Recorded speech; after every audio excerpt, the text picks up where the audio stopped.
Welcome, everyone, to History Gone Wilder, part of How History Will Travel. I'm your host, the Wilder historian, Dr. Lucas Wilder, and last time I talked about Sherman's political battles as the head of the United States Army. Now, Sherman goes into retirement. If you like what I do, please consider subscribing to the channel if you haven't done so already, join the Patreon page, and purchase something from the Teespring store or Etsy shop. Every little bit helps. Thank you.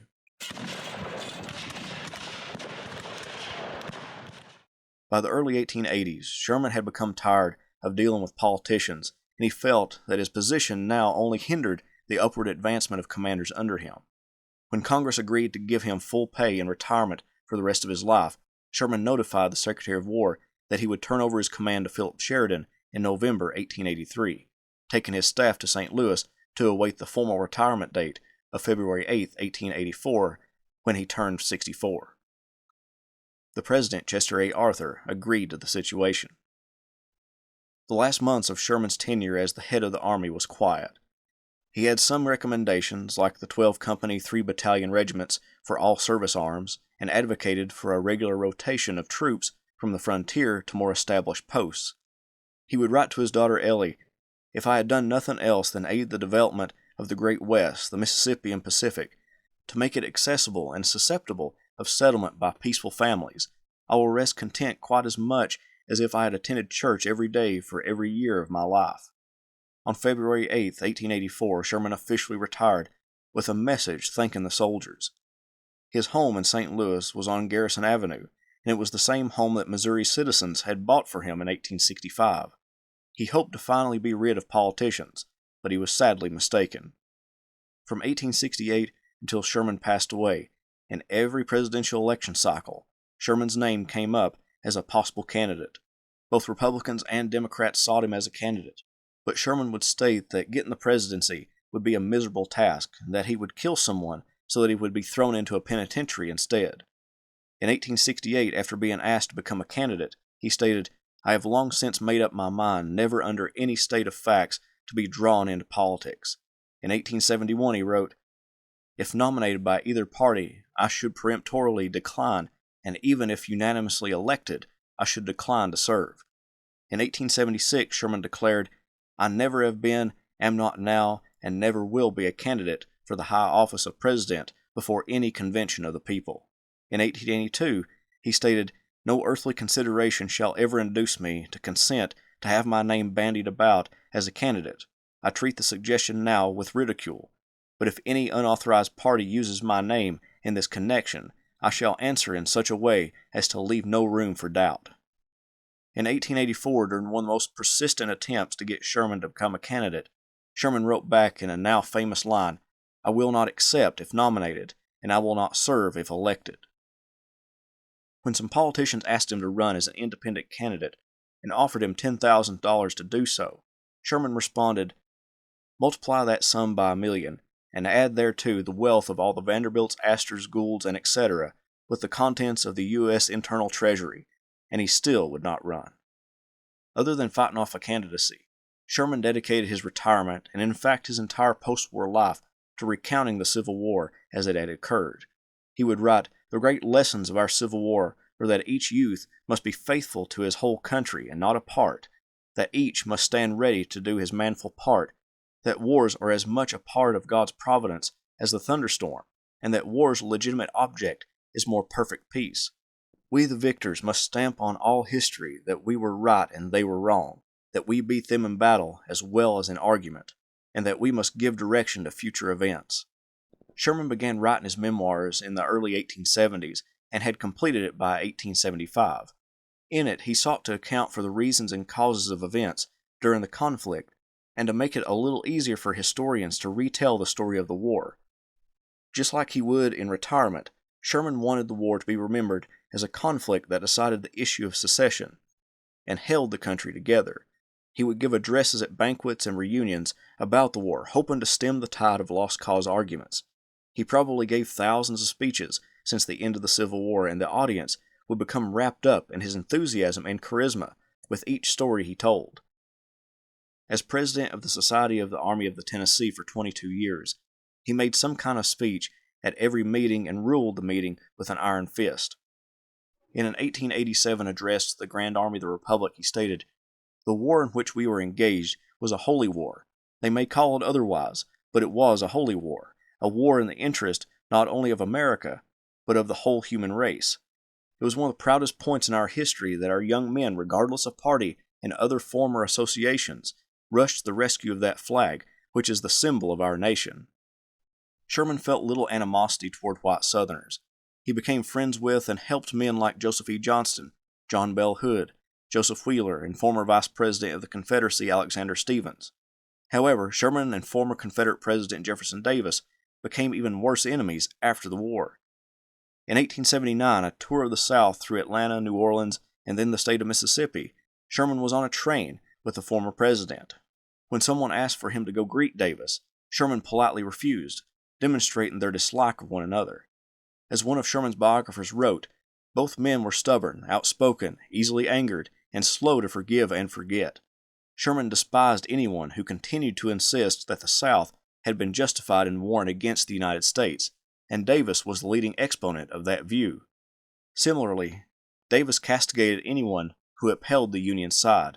The two men were in perfect opposition on matters close to their hearts and their egos, the history and meaning of the Civil War. Throughout the post-war years, Sherman viewed Davis as a simple monomaniac, the impersonation of all that was wicked in the war.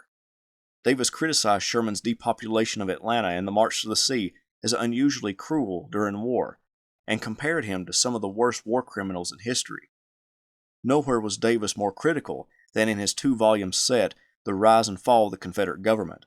Initially, Sherman was angered at Davis's attacks, but then said no one was reading Davis's book, so there was no reason to critique the work anyway.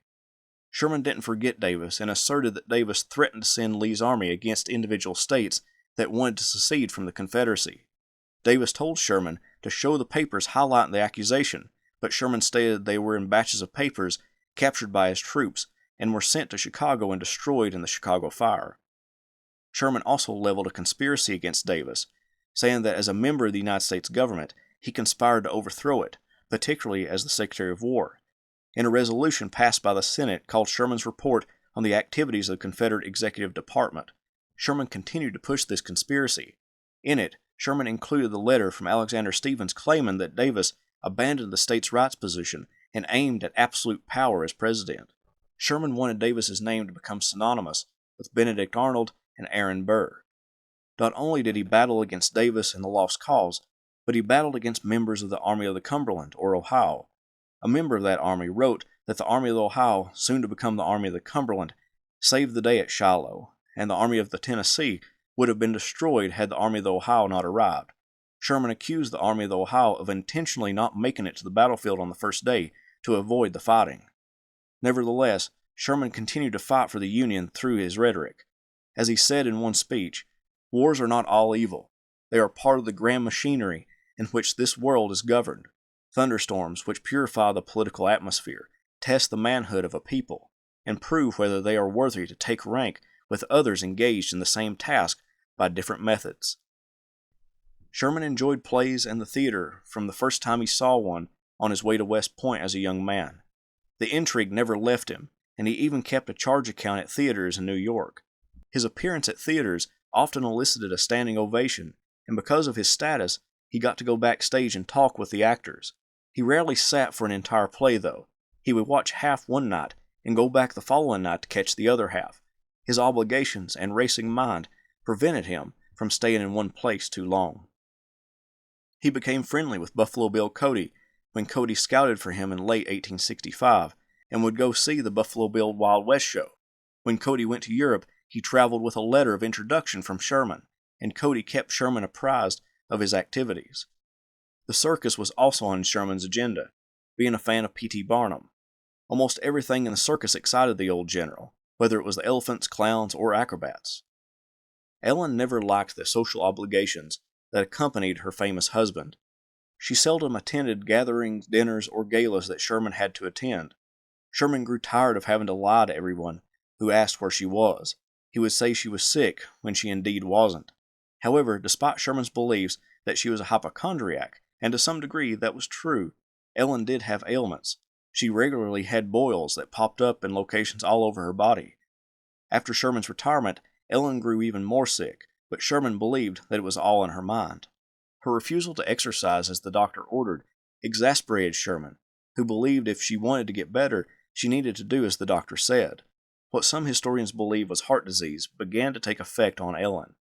When she finally grew too ill to properly function, Sherman finally believed she was indeed ill.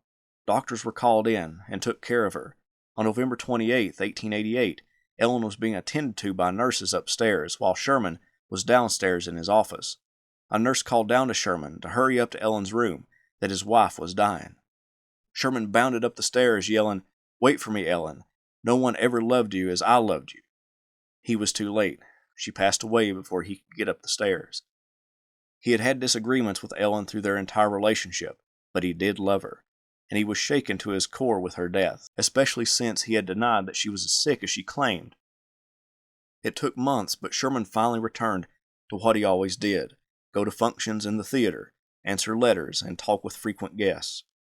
3 years prior to Ellen's death, Sherman dealt with another blow to his circle of friends. Ulysses S. Grant passed away in 1885. The president chose Sherman, Philip Sheridan, Simon Bolivar Buckner, and Joseph E. Johnston as the pallbearers for Grant. Despite his disagreements with Grant while Grant was president, Sherman still held an affection for the old general and mourned his loss with the rest of the country. In February 1891, Sherman began suffering from a cold which made his asthma and his near-constant streptococcal inflammation worse. His personal physician was called in, but could do little more than make him comfortable. After a few days, the old general got up and even walked around, attempting to clear the pneumonia from his lungs. But then his condition declined. His tongue had swollen, as well as his throat, but he was able to speak to some who came to see him. He knew he was dying and told his children, who now surrounded him, except for Tom, who was on his way to the United States from Europe, that he wanted the words "faithful and honorable" put on his tombstone. At one point during this bout with illness, he became unconscious, and a Catholic priest was called in by his children to deliver him his last rites. Sherman did regain consciousness, but on February 14th, at 1:50 p.m., Sherman sighed and then passed away. Most of his children surrounded him. His former comrades in arms, Henry Slocum and Olive Rhodes Howard, were in the next room. Sherman didn't want a big funeral. He just wanted to be taken to St. Louis to be buried with only a small ceremony. Friends convinced the family to have a wake. The open casket would be put on the first floor of the Sherman home in New York City, where thousands of people viewed the body, with an American flag draped over the casket. Sherman's hat, sword, scabbard, and spurs rested on the top. His former rival during the Atlanta campaign, Joseph E. Johnston, would be one of his pallbearers. Waiting outside with his head uncovered, someone told the old Confederate general to put his hat on before he caught cold. Johnston responded, "If I were in his place, and he standing here in mine, he would not put on his hat." Johnston, whose health was already weak, would pass away 5 weeks later. Sherman's body, accompanied by a military honor guard, was transported by train to St. Louis with the doors on the funeral car open so people along the way could see the casket. When it arrived in St. Louis, the ceremony was presided over by Sherman's son Tom, whom Sherman had been so against joining the Catholic clergy. The ceremony was quick, ending with taps and a volley fired by the 13th United States Infantry, the same regiment that had adopted Sherman's son Willie into its ranks around Vicksburg. Cannons roared and Sherman's body was laid to rest next to Ellen. William T. Sherman is one of the most controversial and most well-known figures of the American Civil War. His childhood was uncertain, as his father died when Sherman was young, and his mother couldn't take care of him or his brothers and sisters. He was adopted by a well-known and powerful politician, who helped to make Sherman into the man he became. However, living within the shadow of Thomas Ewing mentally wore on Sherman. The chaos that was his childhood made him seek order in his life. From his time in the army that gave him that order and regimentation, to his time as a banker, he strove to bring order and security to his life and the lives of his wife and children. When the Civil War erupted, the Confederacy brought disorder to the country that Sherman loved, and he joined the fight to bring the country to order. During the conflict, he had many failures, like his time in Kentucky, Chickasaw Bayou, Missionary Ridge, and Kennesaw Mountain. But he also had his successes: Memphis, Arkansas Post, Vicksburg, the capture of Atlanta, the March to the Sea, and presiding over the largest surrender of Confederate forces during the war at Benton Place. Military theorists and historians have described him as a psychological warrior by defeating the South by marching through its territory, demonstrating the Confederacy was weak and ill-equipped to stop a determined Union army and general. Were there atrocities committed under his watch? Yes. Did he burn every town that he came close to in Georgia? No. His exploits have been downplayed and exaggerated through the years, but he did in fact make Georgia howl, and helped bring the war to a close, along with his friend Ulysses S. Grant. His legacy will always be a contentious one associated with Atlanta and a destructive march to the sea. But Sherman's life and military career was much more than that. He wanted the country back together, a country he viewed as the greatest on earth, and if that country split apart, then what chance did he have in his own life?